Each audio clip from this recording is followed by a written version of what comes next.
Welcome to another RetailWire Roundtable. Today's discussion will be on D2C e-commerce. So a very, very important topic. Things have been changing in this space over the last few years, and we've brought together some experts in the room, different points of view. And so we'll first go around the room, starting with Dalton, and just give an update of who you are, what you do, and what you bring to the conversation. And then I'll jump into the topics. All right. Well, hey guys, I'm Dalton Davis. I'm the founder of Newsy. We're an email and SMS agency that helps e-commerce brands generate 40 to 50% of their total revenue from email and SMS. And so, sometimes that's a lift from like 20% to 50%, which is massive. And other times, whenever we get lucky and we reach out to the right people or they reach out to us, some brands are at 0 to 10% of their revenue from email. And that can ultimately come up to like a 2x in revenue just from this new marketing stream. So I'm super excited to be here and really grateful that Chase asked me to be a part of this. It's a blessing and an honor to be with guys that I would say are way smarter than I am. So that's me. Awesome. We're glad to have you. Austin? Of course. Thank you so much. My name is Mohammed Asin. My friends and family and people in my circle called me Asin.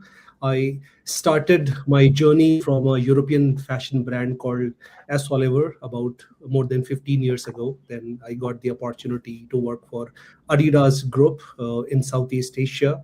I got the exposure to Southeast Asian market, to the European market. Then I moved to Canada, where currently I have been a part of Canadian Tire and Marks. And parallelly, I'm also setting up my own agentic AI startup. So I've spent a number of years working in the back office roles, and I have seen the complexities and the repetitiveness of the task which people have to do. So how now agent with having more capability and reasoning and automation, how can they solve that lost revenue opportunity?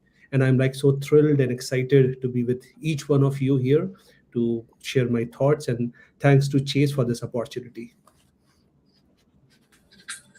Glad to have you here. How about you, Mohammed? Good morning, good afternoon, wherever you're at. Mohammed Amer. I'm here in Southern California. And outside of teaching, I co-founded Bridgecom AI, and we solve a very specific and painful problem for SME brands. So when you land that meeting with Target or Walmart, you still have to submit your product data in their exact format. Most brands stumble there and lose weeks, even sometimes months. So we get them retail ready in 30 days. And as AI agents increasingly mediate how consumers discover and buy products, we make sure that when consumers stop Googling and start asking AI, that our brands show up and their competitors don't. And I really appreciate the opportunity and, teaching entrepreneurship and strategy at Pepperdine University has really enhanced bringing theory and practice together in the classroom, and Bridgecom AI is one of those manifestations. Again, thanks a lot, and I'm looking forward to learning from this group, and turn it over back to you, Chase. Awesome. Right when you stopped talking, your video started moving again. Vadim, how about you? And I was going to say, the way you froze on screen was just perfect. It was such a kind face and kind of made sense. Like your introduction was just, it's hard to compete with. But hey guys, Vadim Lidic, one of the partners at Paperstack Capital. We provide working capital facilities, essentially financing to DTC brands, omni-channel brands, companies that sell both online and through traditional retail and wholesale relationships and channels, typically financing inventory, marketing, general working, capital, needs of these brands, typically working with, mid-market, lower mid-market and mid-market, companies, anywhere from 5 to, 50 million in revenue. So really excited to explore the topics that we're talking about today. Technology is super interesting. There's a lot of, AI innovation and disruption. Hopefully, positive innovation happening in the space, but also from the, consumer spending patterns and kind of like, value capture in the consumption. That's also something that we've been looking at. Really excited to be part of this conversation. Thanks for having me. Awesome. Hey, Sam. Brilliant, thank you. Well, thanks, Chase. Again, want to echo everyone else's sentiment and say thank you for asking us to be part of this. I'm Sam. I'm the founder of Blink SEO. So we're a specialist SEO agency focused on large catalog Shopify stores. It's a very particular niche, but we found that specialism is increasingly in the world of technical marketing, the direction that everything is heading, and especially SEO being an execution channel. So having that particular focus we take that kind of inch wide, mile deep approach to what we do. So SEO, as everyone's probably aware, is having its moment in the sun again, and it's nice to be relevant in a as part of the AI conversation. But I'm really excited to be part of this conversation as well, because it's going to touch on a lot of the things that are really important to what we do: product data, taxonomy, data enrichment, all of that stuff, which is a kind of really important part of the discovery process. So yeah, thank you again. Cool, awesome. And we already have some comments coming in. Tanya's glad to be here, and Jeff Swart is taking notes, and Tanya's me too also taking notes. I wanted to also mention, because this topic is about D2C e-commerce, it is, like Sam said, it can feel like a niche. We have many sponsors, but one sponsor that fits really well with this is Shopline, and so you'll see them on the show, the event page. They're an e-commerce platform, and they've actually been generous to help partner with us on our D2C growth grant program. So if there are brands out there that are in the more startup phase and they're looking to really get ahead and get on a platform that can set them ahead, Shopline has partnered with us, and you get many benefits, including a grant funding for your brand to be able to migrate and set up all your things. So that can be found at our website, the D2C Growth Grant Program. So let's get started. The first topic I want to talk about is discovery. A lot of things are changing with D2C e-commerce brands. One thing is, looking back 10 years ago, maybe the playbook was just get on Amazon and then that's it, and run Facebook ads and you're going to win. Things have changed since then. There's a lot of new things, including SEO is changing, as Sam would know. And I wanted to get y'all's thoughts on how brands are really getting discovered now, whether it's their brand is discovered or their products are discovered. Anyone can jump in. Yeah. Or I'll pick on someone. I mean, I can start. So I think there's a great reset, I would say, and a great shift, from traditional search being high on priority to moving into where people are trying to discover and learn things from large language model. So from Google to Gemini, to Anthropic, to Perplexity, to ChatGPT, and more than 60% of those searches and product discoveries are being done through the large language model. So, and of course, Sam would know more. He's the expert. But now you have to make sure that your brand is like machine readable. So you have to appeal to those agents, those bots who are going and crawling for those agents, and how well, if you might be an amazing brand, but if you're not being seen by those AI agents and bots, then you're not being found. The other trend which is also emerging, of course, is the visual trend. It's a lot of videos that people consume. So and that's the shift which is happening. So you're not static, you're proactive, you're being shown to them, and this is impacting one of my concerns. So if I wear the lenses of a brand guy, so I being Adidas and Reebok and worked for the Canadian Tire marks, if I look from this, I'm sometimes also nervous that my strategy and my North Star is D2C. I want to have a direct line of communication with my consumers. But with 60% of the inquiries which are coming from large language model, it's an interface in between. I'm not talking. And with now UPCs and with MCPs, those transactions can take place on the large language model. So there's no need for the customers to come on my website. So my website traffic will going to die eventually. And I'm going to invite people to share their thoughts on this. I think it's a really interesting point, that whole idea that a website becomes irrelevant to the buying process. We talk to a lot of businesses and about this idea that like they're not really an e-commerce business. What they are is a data business, particularly if they're a retailer, selling third-party products and stuff like that. Their whole business is essentially a data pipeline, and we're just talking about a future which is not too hard to imagine, where the website's removed from the equation. But then that comes down to, okay, so if we're assuming that a business is effectively a data stream, how do you get across all of those elements of brand and the reasons why people would buy from you? And it's we talk a lot about this kind of concept of making a brand portable. So breaking down your messaging into a format that can be distributed across multiple platforms. I mean, the UCP is such a great example of that. It looks like there's going to be a feature in it, which is the brand agent. So there's a point where you can input information about your brand that will be fed into those themes in that way. So Shopify has knowledge base as well, which is a way of creating FAQ content that can be pushed into AI that will be used to fuel the agentic storefront and stuff like that.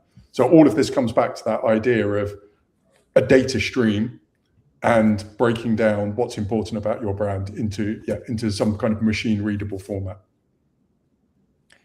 So Ahsan and Sam fully agree around the discovery is undergoing a structural shift. Okay, it's not an incremental improvement. Discovery had been, I think Ahsan, you mentioned Amazon search or Google SEO, which are still important, but they're not sufficient anymore. So consumers are discovering products through TikTok, influencer recommendation, AI assistance. And so the betting is not on just a single channel. It's building an underlying data, which kind of gets down to what Sam was talking about, that works across all of them. But the most important discovery shift is really happening right now, is the move from search engine to answer engine. And, when somebody's asking ChatGPT, what's the best clean protein powder for someone with a dairy sensitivity, the AI isn't returning 10 blue links. It's returning 1 or 2 very specific answers, so that are unique for that circumstance. So it's to get those answers, we require that structured data, machine readable product data. It's not better creative, it's not better or higher ad spend, but it's cleaner data. And counterintuitively, those smaller to medium-sized brands really do have an advantage, because AI agents don't have the same shelf space constraints as physical retail, or the same pay-to-play dynamics as a Google search. So a well-described product from a $10 million brand can outrank a poorly described product from a $500 million brand. So the playing field is far more level than ever if you have that clean data. Mohammed, of course. Sorry, go ahead. No, I just wanted to ask a question, because you guys are talking about stuff that I'm aware of, but I think definitely a few steps behind you guys on. I think the idea that AI, you said answer engine, isn't commoditized or isn't saturated yet makes a lot of sense in what you're saying. But so I was wondering, people aren't hit with the blue links, and people, it's not a pay to play thing yet. I'm wondering, to me, it feels inevitable that it will become that. And I'm wondering, what's the timeline that you see with answer engine becoming the same as SEO, the same as meta ads, things like that? There are two directions that we are going down, and a book that I'm hopefully finishing editing and will be publishing soon addresses consumer controlled platforms versus platform controlled AI agents. Okay, I mean, consumer controlled AI agents versus platform controlled AI agents. One is working for you, which is kind of where you were getting to, Dalton, and the other is going to be a pay to play kind of a model, which continues to propagate what we're seeing today. So I believe that we will have that differentiation. Who's going to be the leader? How is it going to happen?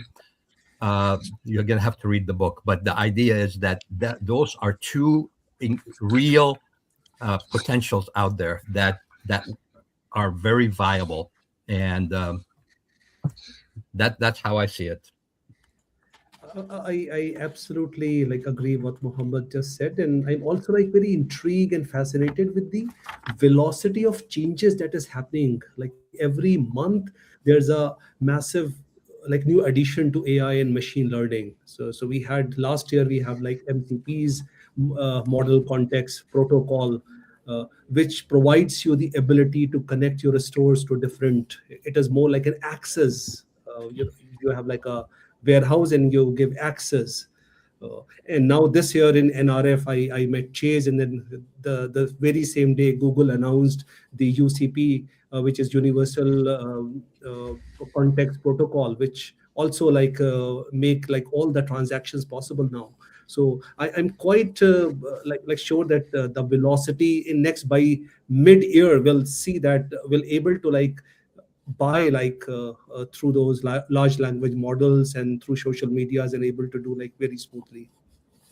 Well, I think there are some instances of UCP being live in the US now. There's a few of the big stores that are running it as a pilot program. And it's amazing that it was announced a few weeks ago and it's live and functional in a kind of pilot program now.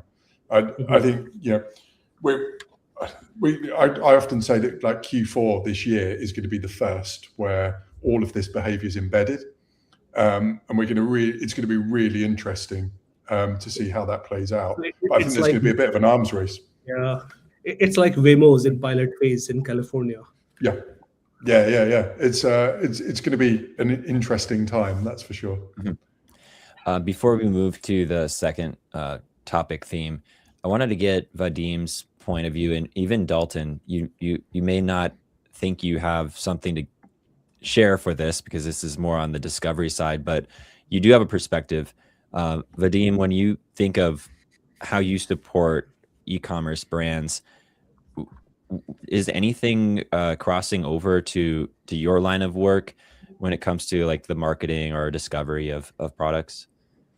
Yeah, and it's from just the data that we're seeing, it's still purely sort of traditional kind of paid advertising, pay per click. Obviously, AI is making a huge impact there, and in terms of how those campaigns are created and tested, as well as we're seeing a lot of just traditional B2B, trade shows and distributions, and those things are not going away. In fact, they're becoming much more important.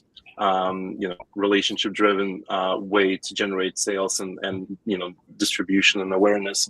But one thing that I wanted to say is, Mohammed was speaking, is that, and very quickly, on the importance of product reviews now becoming even more important, right? Where I think before we were more reliant on, again, like Mohammed said, with the 10 blue lines and the order in which those lines recommended certain things to us, whereas now I think that form of presentation gets becomes less an intermediary. I can never pronounce that word, and sort of less important. And the AI search such as Claude or ChatGPT or other models go directly to the source of information, reviews and customer sentiment, and things like Trustpilot and Amazon and Facebook comments, and just become such an important, I feel like, input into what ultimately recommendation will be. So when I do ask about baby formula or a battery starter for my car or something else, it's not about what keywords brands use, of course, it will be as much as important as when SEO was relying on meta tags and various kind of subtitles and other things related specifically to HTML and how SEO would work. But now it's more reliant on what other people are saying about those products. What experience did they have? Not just ordering, but also navigating customer support and potentially returning or exchanging product, or how does the size fit to them? And you already kind of see that in Amazon through Rufus, and kind of like embedded kind of AI chat, and that allows you to easily navigate the catalog and kind of make those decisions.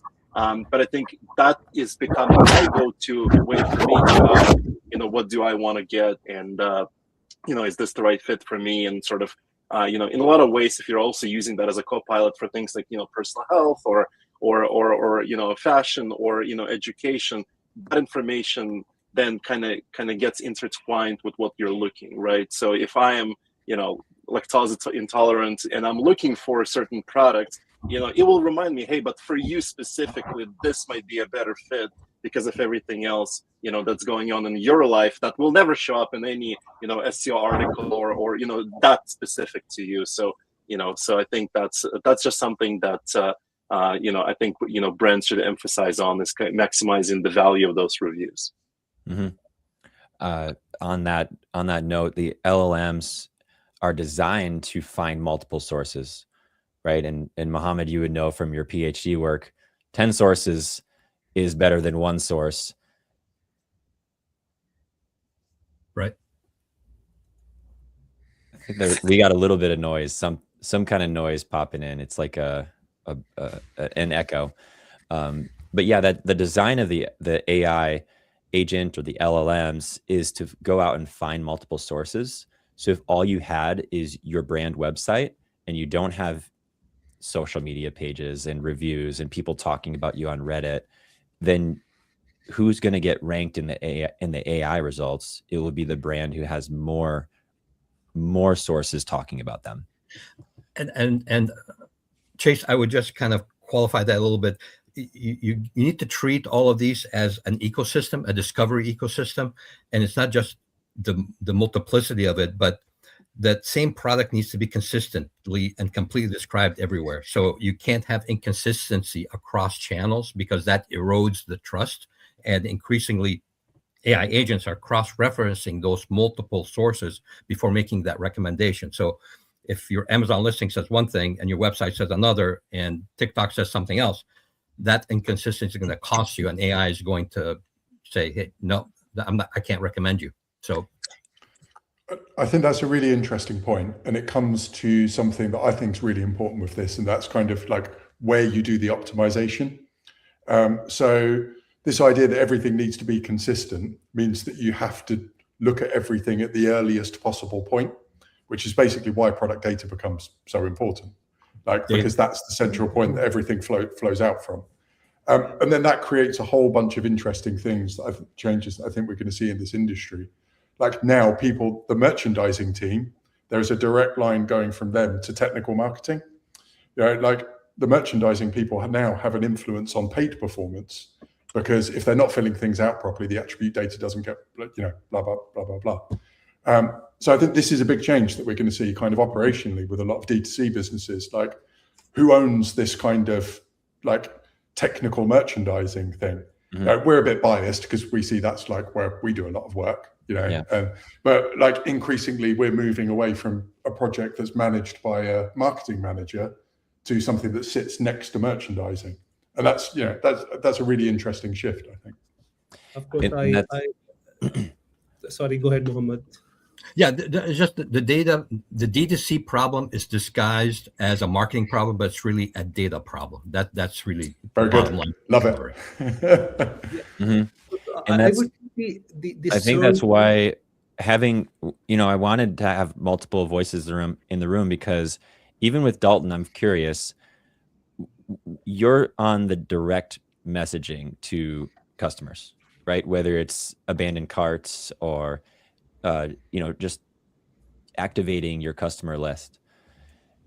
Are you seeing anything like Sam is saying, where it's no longer just this siloed thing, the messaging that you send to the customers would be connected to these other parts? Well, so as I was thinking, like, where does email come into play with all of this? Because that's obviously the lens in which I'm operating through this. While it does maybe branch away from discovery a little bit, I think that we can't pretend that everyone's going to buy on the first touch, because like that's ultimately what we're trying to do with like awareness and discovery. Most Shopify brands have like a 1 to 2% conversion rate. And so you've got 98 people on the first touch who aren't converting. And maybe I don't know what you guys predict as far as conversion rate on this LLM stuff, but I do think it takes multiple touches. And that is where I think somebody commented, people don't want to just, or brands don't need to just be seen. They need to be understood. And I think that's where you get the multiple opportunities. And we kind of use a term of like, it's a game of shots on goal. And so you're trying, like you would in soccer or hockey, if you're watching the Olympics, you want to get as many shots on goal as possible, because it might actually have 100 questions. And so if we're like doing a creatine supplement, it might be like, what supplement's good for, muscle growth, for brain health, what's easy to take, what tastes good, all these different things. Reviews, like you guys were just talking about. I have in my notes, like, so many reviews these days are fake, like, if I'm being honest, I don't know the legislation. I don't know how that's regulated or if there's any real consequence. I know like we refuse to use reviews that aren't verified through something like Stamped or Judge.me or something like that. But anyways, like I think the nurture is where you're going to see more of your conversion, whereas like the AI conversation we're having right now is totally, I think for maybe longer than you guys think, it's going to be alongside search engine stuff rather than replacing. But I don't think that what you're saying is like not, I think it is going to happen at some point. I think this is just the next level, the next upgrade. It is MySpace and Facebook. But yeah, I don't see it changing as quickly as you guys say, but that's from a semi-outsider's perspective. I mean, one thing I would throw into the mix there potentially is, and I think this is something that we're seeing already, is like for AI, we all know we need better product data. It needs to be richer, etc. But that does flow through, like, I think there is a line into email. Like better attribute structures allow better segmentation, which allows better personalization and all of that stuff. And it comes back to that whole flywheel effect. I mean, from a Shopify specific point of view, I was talking about this on LinkedIn with someone recently. The product type attribute is what's, can be essential for segmentation in Klaviyo. Loads of people don't fill it out because they don't realize it's important and blah, blah, blah. But, that kind of, like having that better data structure does give you a lot of flexibility, I think. Absolutely. And I would also say that with AI and with machine learning, there's also an opportunity to work on the conversion optimization. So like some of those very unique things which Amazon have done in order to understand the real-time behavior of their customer on their website, they all have become achievable now with machine learning models, where you can have like two layers. One is like the eyes for the brands, what the customers are doing in real time, and how do you segment them, how do you understand their intent, their hesitation, etc., etc., and then read the data into the machine learning model in real time and change and alter your product feed and recommendation accordingly to improvise on. And this can also be tied to the email if people have left, but then you have far more visibility about them. And of course, tied to the like Sam, where better product data enrichment, and of course, the technical SEO still remain. Like the website optimization, the title tags, and all those other semantics has to be still dealt off. Is there anything from the consumer buying trends that would be relevant to this discussion? Things that consumers are buying now that they weren't before, or things that are just not selling as well? So we've shifted over to the value topic. Value, yeah. What is, and that kind of goes with discovery, how you're communicating the value of your brand and product. We have by the way, we have so many comments. It is probably one of the most engaged streams we've had. There's obviously a lot of people interested in this topic. Yeah. Hey, good job, guys. If I put them all on the screen, it would just look like this the whole time. Keep it up. Keep it up. We're in that TikTok era, man. You got to keep it flowing. Yeah. We need live shopping. Let's put like product on the side.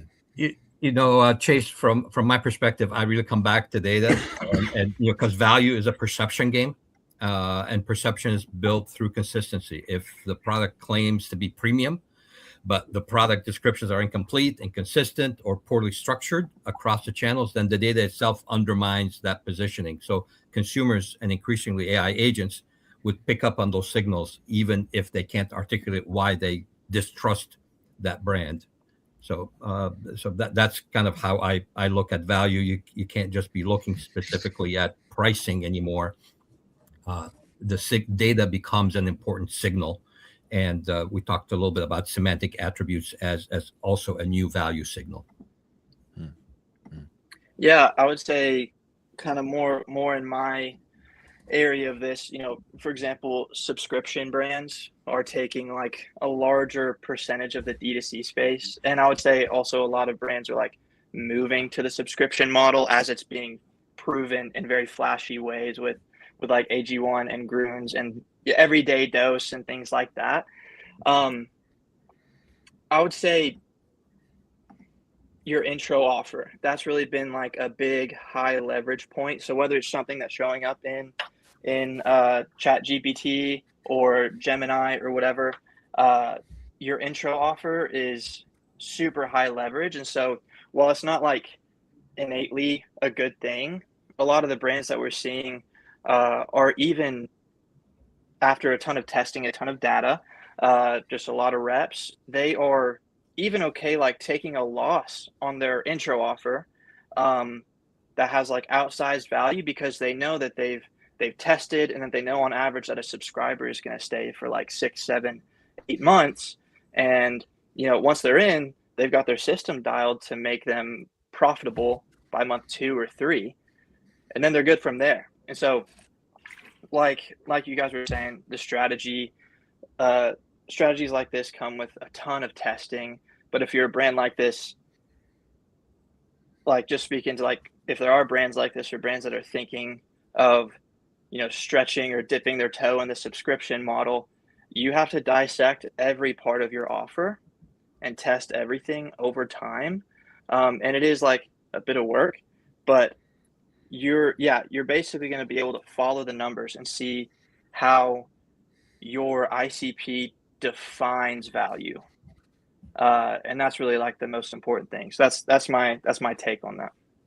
TLDR of that is just test your offer. Test your offer.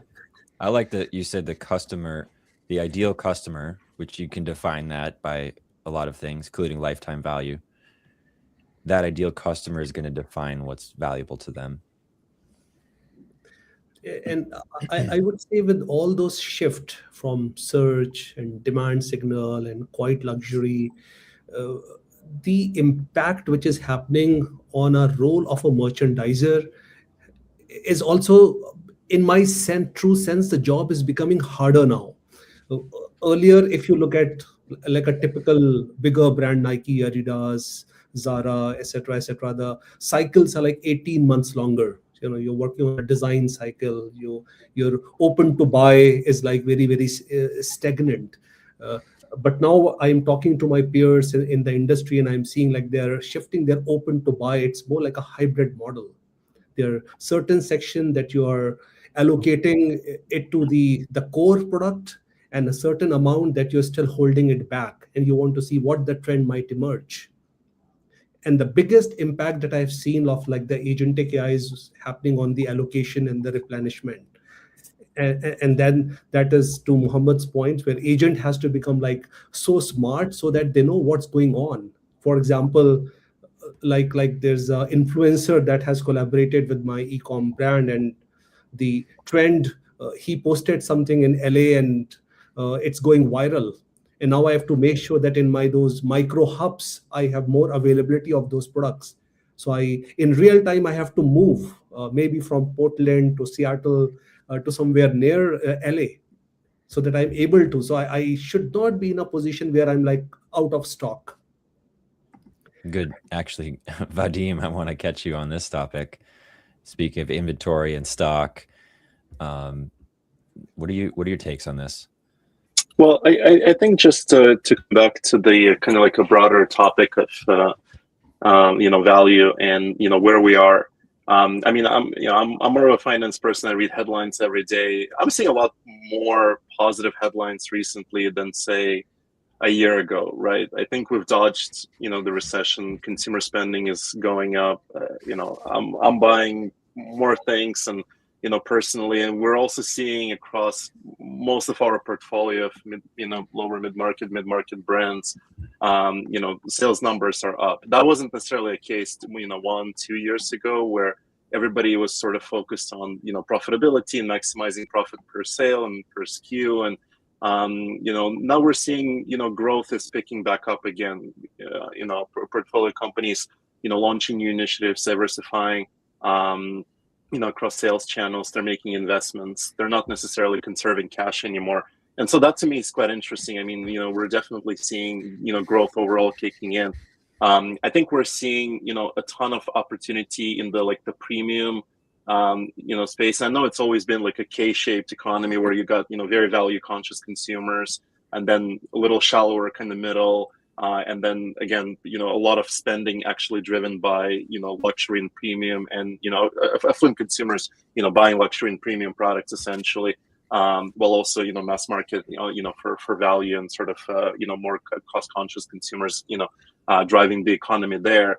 But specifically as we're talking about, CPG, I think it's always been, I don't want to say easier, but I will say easier to build a really strong differentiated premium brand, because at a smaller scale, starting off, it's very hard to compete on things like price and other things, but you can really differentiate the story. You can really differentiate your positioning and kind of carve out the niche and specific kind of solve specific customer problem there.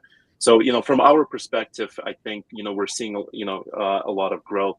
I'm curious how all that is going to be, again, with AI and other opportunities kind of coming to the market, how that's going to be, either amplified or potentially disrupted. But at least at this point, I'm glad to see the economy recovering and doing well. Mm-hmm. So Vadim, within that K-shaped world that you described, which I think we've become very familiar with the terminology, and you talk about premium, I think there's a new way of looking at premium. Specificity then is the new premium signal. Okay, when brands are winning the value conversation right now are the ones that are hyper specific rather than being vague. If you say natural products, well, that means nothing. Okay, but USDA certified organic or non-GMO or manufactured in a non-allergen or an allergen-free facility, that means everything. So discerning consumers and AI agents are picking up on that specificity. So that becomes kind of a new premium within that overall K-shape. So, I mean, I can definitely say that we see that. Sorry, I didn't mean to cut you off there, but we work with a lot of supplement brands. That mirrors exactly what we're seeing in how AI results are surfacing product. People supplements are not created equal. So the manufacturing process becomes part of the AI consideration journey, but the product data needs to be in that format that kind of allows that discovery. So yeah, just want to say that's exactly what we're seeing. and that allows you then exactly, Sam, to shift the competition. Instead of competing on price to project the value, you're now competing on fit, that product fit. So the consumer who finds exactly the right product for their specific needs, that's far less price sensitive than the consumer who's comparing shops on Amazon. All right. Yeah. So richness and accuracy of product description from lower prices. I mean, the really, like, this might be a segue here, but I find the really fascinating bit for me here is that it then becomes an operational challenge to extract that data, because that data needs to, because AI can't magic it into existence. Someone needs to own the process of describing what the manufacturing process is, why these ingredients are particularly like interesting or valuable, and that's a human problem, not necessarily a data one. And aligning the two things is I think going to be the interesting challenge with a lot of this stuff. The thing that we do at Bridgecom AI is that we take that unstructured data and we insert that into a structured more profile, so it is discoverable. It does become that richness of in the selection process. So it's a the whole product catalog world is not like it used to be 5 years ago, and 5 years from now it'll be significantly different than how it is today. Real quick. Oh, go ahead, Austin. No, it's all good, Dalton. Go ahead. I was just kind of gonna pose a quick question. Wanted to see what you guys thought. Where does branding come into this? Where does brand come in? So the associations that people make with you outside of just your products and your specs, where does that come in when it comes to AI? Sam, you were kind of towing the line on talking about brand a little bit. Wanted to hear your thoughts on that. Yeah, I think that's interesting. I think we're about to enter a world where brand stops being an abstract concept and we actually look into what it means in a bit more detail. Is your brand an aggregation of how people talk about you? If so, we can start to break down, we can start to look into those elements in a bit more detail. I find one of the really interesting things about this is, let's say, take a luxury brand like Louis Vuitton or something like that. How are LLMs going to, or how is AI reducing the abstract things that kind of build up how we talk about them into something that's machine readable? And I think there are going to be some really interesting winners in this, and a lot of these luxury brands that I've talked to, there's a bit of pushback about AI discovery because they don't like being reduced to a series of attributes and presented in a way where they're directly being compared on price and availability and shipping and material and stuff like that. I mean, we don't tend to work with brands like that. Because of the nature of what we do, everything is really attribute focused and stuff. And we're not the traditional discovery model doesn't really work for them. So I don't really have I suppose everything I'm saying needs to be prefaced about the context that we're working in. But I do think there is going to be a change in that, and it is going to be interesting. And I'm not entirely sure how it's going to pan out. The entire conversation about brands and how brands have created value and all the ad spend and the marketing budgets, that has got to shift some of that into how do we clean data? How do we ensure that the richness of that data and the consistency and moving that out there so AI discoverability does come into play. Branding, I don't think that will ever go away, but it is going to be diminished. The heyday of branding is in the rear view mirror rather than in front of us. And again, I do address in my book. That's a bold claim. I love it. I love it. I mean, I think branding is more defined by the consumer now. And I was thinking as you were talking, these products, if you have a small brand, like you have 10 products or something, and you just have these flagship products, it's easier to put the data and the product descriptions in there. But if you have 1,000, it's like, what are you going to do? Sit down with the merchandiser and just interview them about each product and then turn that into structured data? I mean, the way that brands with huge catalogs could do this is maybe taking some of the things that customers are saying in the reviews and comments, and actually taking some of their language.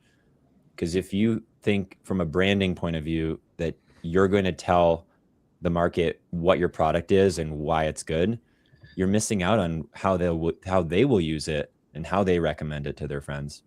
And Chase, I absolutely agree with you, but there's an even more abstract level, a higher level, where you're talking about the branding, like what usually happened at headquarters, about we are projecting our brand as such. It becomes an umbrella under which all these products come in. That umbrella is the one that's breaking down because it's no longer an efficient model. And it'll happen more at the product and more from a grassroots up. Absolutely. Of course. So while we have been talking so much about the shift in SEO and GEO, AEO, and data structures and metadata, all those things, I'm also like thinking I'm switching between being a big brand, which have like resources and capability, and being like a small e-commerce brand. So now my challenge is that if I want to move from SEO to be able to become more appealing to the large language models, and I don't have like a strong teams. So how should I do that? Where I start doing all those things. So, and I cannot like maybe refurbished the content that I already have. It has to be like new, fresh, unique insight, more like a subject matter expert, so that I earn the trust of large language model. So maybe this group maybe can throw some quick and brief advice how smaller brands can survive. We don't have like a large team and resources, and maybe have fun to like hire Sam. Maybe we could since we are at our time, let's do a wrap up takeaway on something like that kind of topic. Either the question that Asin said, or just a takeaway that's actionable, that listeners would be able to take into their next meeting or into their action steps. Yeah, I mean, I'm happy to throw something in there. So for a typical DTC brand on Shopify, like product data quality is not just a future thing for AI. It's a present that most people are not doing well. Most people are not going granular enough in terms of their taxonomy. They're not filling out attributes to the right level. And that opens up a whole load of stuff that you can do with it. You can expand out your taxonomy, the structure of your store. You can go deeper, and it prepares you for a future where all of this AI stuff comes in. A lot of really what this is about is kind of a data model that can be used in multiple points. So like really just make your data as rich and consistent as possible. Try and bring in persona data. I won't go off on this too much, but there's been some kind of talk about how do you mine this information. Like it's really easy to use AI on a customer support ticket and get it to output FAQ pairs, for example. Like really, really simple. Anyone can do it. Record calls with your customer service team, take your customer support tickets, run it through AI, get those into like question and answer pairs, publish that on your site. If you're on Shopify, push them in knowledge base, blah, blah, blah. There's, but like just start collating that data because you'll be able to use it for multiple things in future. So I guess, that would be my one. The quick take that I have is that AI and what's happening with the help of AI is just as significant for consumer brands as what TikTok did. I think it's hard to, understate the importance of, how much brands should be looking at it right now, investing in this right now, optimizing around this. And of course, this conversation just showed that, we have 6 people on the call, 6 very different opinions, but nobody's denying the impact of it. And I think there's, again, multiple ways to play this playbook and execute on it. So, one takeaway is just, you as a merchant, you as a brand, you can't ignore this. This has to be part of your playbook. So, Chase, I've got like a two-parter, if I may. So for me, most founders think about infrastructure as a back office problem, something that you deal with once you're big enough. But that's backwards. The brands that really build clean operational infrastructure, they can move faster if they do that early, make fewer errors, spend less time fighting fires. Okay, the ones that delay are always trying to catch up, and product data infrastructure specifically, how you manage it, standardize it, distribute it. Okay, that's the foundation for everything that it sits in. But the thread that ties all of the three topics that we talked about today is discovery, value, infrastructure. It really keeps coming back down to the same foundation that the brands will win in the next era of commerce are the ones that treat their product data as a strategic asset. It's not an administrative task. It's not a back office thing. Get that right, and everything else, whether it's retail, D2C, AI discovery, gets a lot easier. So that's my key message. I'm going to steal that. That's very good.